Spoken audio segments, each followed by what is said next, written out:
Et on termine notre émission avec Fenêtre sur l'emploi pour parler des femmes qui ne seraient pas à l'aise pour négocier leur salaire. On en parle avec vous, Alban Armand, ravi de vous accueillir. Également. Vous êtes la directrice des opérations chez Robert Half France. Est-ce que c'est le bon titre ? Absolument, c'est tout à fait mon titre. C'est formidable, je suis ravi de vous accueillir. On va transposer une directive sur la transparence salariale, donc forcément le salaire va être exposé.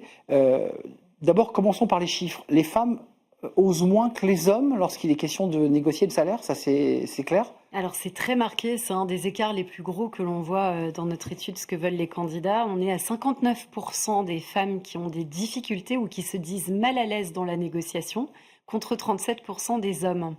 Donc ça veut dire il y a quoi? Un plafond de verre, une hésitation, quoi? Qu'est-ce qui explique qu'une femme ose moins réclamer?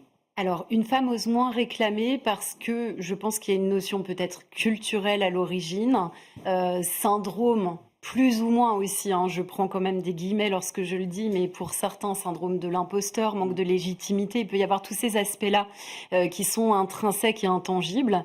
Il y a peut-être aussi un curseur qui se positionne sur la motivation réelle dans le poste, hein, où on est peut-être moins orienté sur la notion d'argent, encore que... Voilà, je ne veux pas faire de raccourcis sur les sujets, mais en tous les cas, c'est notable et notoire. Seuls 26% des femmes ont demandé une augmentation en 2024 contre 41% des hommes. Là aussi, c'est du simple au double. Ouais. C'est-à-dire que la collaboratrice, la femme cadre, attend qu'on l'augmente, elle ne le réclame pas. La femme cadre estime que si elle fait bien son travail, Elle va être récompensée. légitimement, elle Oui. devrait être récompensée. Les hommes, de manière générale, encore une fois, vont peut-être aller en anticipation du sujet, estimer qu'ils en ont besoin pour aller plus loin sur le poste. Et enfin, dernier chiffre, et celui-ci est éloquent, une femme sur deux pense être sous-payée, qui est Oui. donc la conséquence Mécaniquement. du fait qu'elle n'est pas récompensée de ses efforts. Oui, c'est bien ça. Absolument. Pour essayer de monter la caméra, transparence salariale, étude Robert Half, qu'est-ce qu'on doit faire? Des formations, de l'accompagnement, redonner, réarmer, expliquer à la personne qu'elle doit le faire? Comment on fait concrètement? Alors, je pense qu'il y a plusieurs aspects. Il y a effectivement d'abord une vraie responsabilité de l'entreprise, hein. Donc, ouvrir et libérer la parole, ça c'est un fait. Alors pour ça, il y a le service ressources humaines, bien évidemment, entre autres, hein, mais qui a un rôle clé à jouer. Il y a le management opérationnel jusqu'au CODIR COMEX, qui doit porter ces sujets, effectivement. Ça, c'est un premier point. La transparence des salaires et la directive européenne qui arrive dans un an, pour moi, c'est une très bonne nouvelle, hein. C'est-à-dire que c'est la possibilité de renforcer finalement la confiance vis-à-vis de son collaborateur.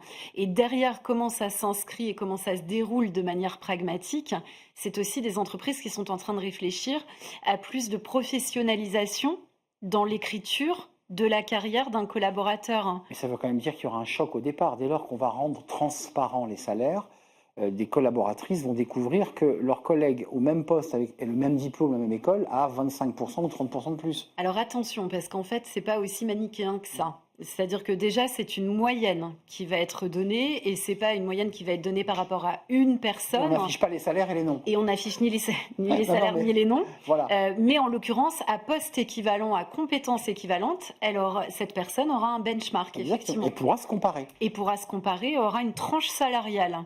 Donc vous nous dites quand même que ça doit venir des RH, qu'il doit y avoir de la pédagogie et que les managers doivent aussi accompagner ce type, parce que le manager ou le dirigeant a tout intérêt à ce que personne ne réclame. Enfin, pardonnez-moi, mais pour être un peu cynique, ça m'arrange. Alors oui, ça c'est très court terme finalement.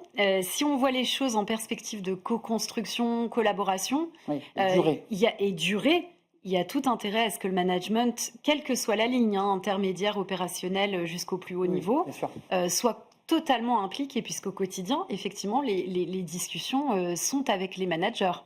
Donc là, vous faites une photographie et un constat. La question, c'est comment réparer cet écart. C'est bien le sujet qui est posé. Ça. Merci Alban Armand d'être venu nous rendre visite. C'est une étude qu'on peut découvrir sur le site de Robert Half. Oui, absolument. Vous pouvez le trouver sur notre blog, sur notre site Robert Half.